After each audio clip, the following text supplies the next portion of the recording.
Lever du soleil, le vendredi 13 décembre, le CRF a organisé une table ronde. Son thème, intégrons la dimension du handicap à la gestion des ressources humaines dans les pouvoirs locaux et provinciaux. En introduction à cette table ronde, le CRF a diffusé une vidéo dans laquelle la ministre wallonne de l'égalité des chances, Éliane Tillieu, s'est adressée au public présent sur place. Je pense que cette table ronde est extrêmement importante. Vous allez parler de l'intégration des personnes en situation de handicap parmi vos travailleurs et je crois que nous avons, en tant que Société Wallonne, encore beaucoup d'efforts à faire à cet égard. Ensuite, Thérèse Darges a présenté l'arrêté du gouvernement wallon en date du 7 février 2013. Cet arrêté vise à favoriser l'emploi des travailleurs à handicap dans les pouvoirs locaux et provinciaux. Et donc, avant toute chose, il instaure une obligation d'emploi de travailleurs en situation de handicap à raison de 2,5% de l'effectif des travailleurs déclarés auprès de l'ONSS.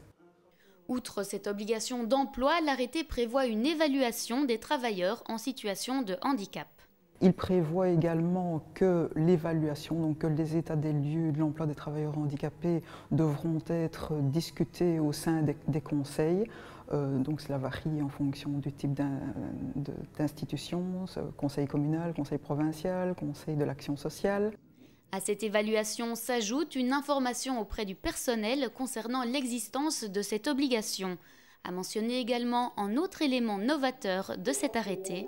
Et alors là, je trouve que c'est vraiment une nouveauté intéressante. Il instaure aussi l'obligation pour les employeurs de faire part à leurs travailleurs d'une possibilité de bénéficier d'aménagements raisonnables dans le cadre de difficultés qu'ils rencontreraient pour exercer la fonction pour laquelle ils ont été recrutés. Après Thérèse Darges, c'est Stéphane Olivier qui a pris la parole. En tant que directeur des ressources humaines au CHU Ambroise Paré, il a supervisé l'instauration d'une commission de réorientation des personnes à handicap.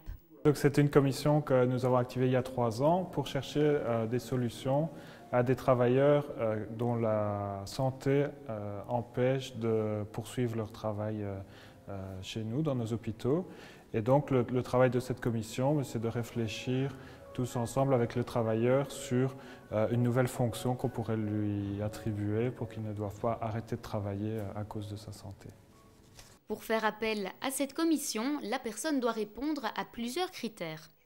Elle peut être sollicitée donc, par des travailleurs de nos hôpitaux qui ont été déclarés inaptes par le médecin du travail.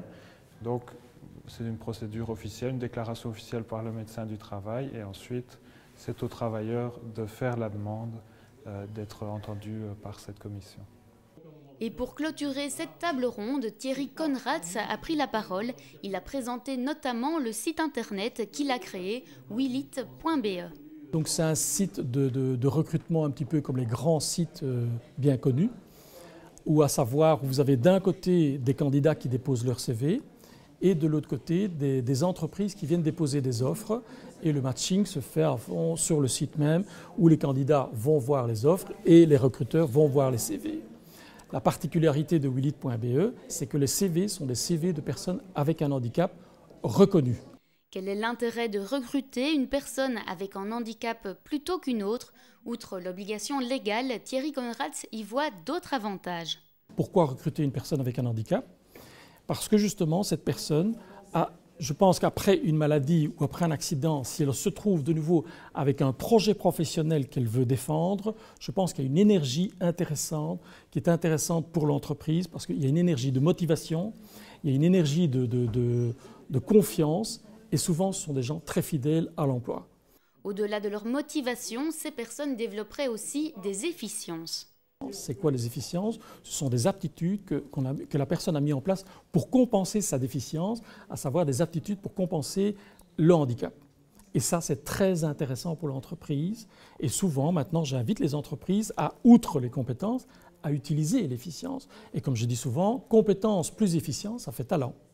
Et du talent, Thierry Conrads est bien placé pour en parler. Son parcours personnel est évocateur. D'abord, j'ai eu un parcours professionnel je dirais presque de rêve, parce que donc j'ai fait des études d'ingénieur du son, que j'ai pu réussir, et puis donc j'ai pu être sur le marché de l'emploi, et puis j'ai travaillé avec le showbiz, donc surtout en France, Et j'ai été très gâté parce que j'ai pu travailler vraiment avec des stars de la chanson française. Mais comme je l'ai dit tout à l'heure, ce n'est pas toujours un désavantage d'avoir un handicap parce que ça m'a permis d'avoir des relations assez particulières parce qu'on a parlé du handicap et qu'il n'y a pas un chanteur, il n'y a pas un musicien qui ne m'a pas parlé d'une personne handicapée dans son environnement, soit par son père, son oncle, son fils, sa tante, et que souvent, du fait d'en parler, a permis de créer une relation de confiance et qui a vraiment après donné d'excellentes communications. Une réussite personnelle qui le pousse à présent à aider les autres personnes à handicap, à également mener jusqu'au bout leurs rêves professionnels.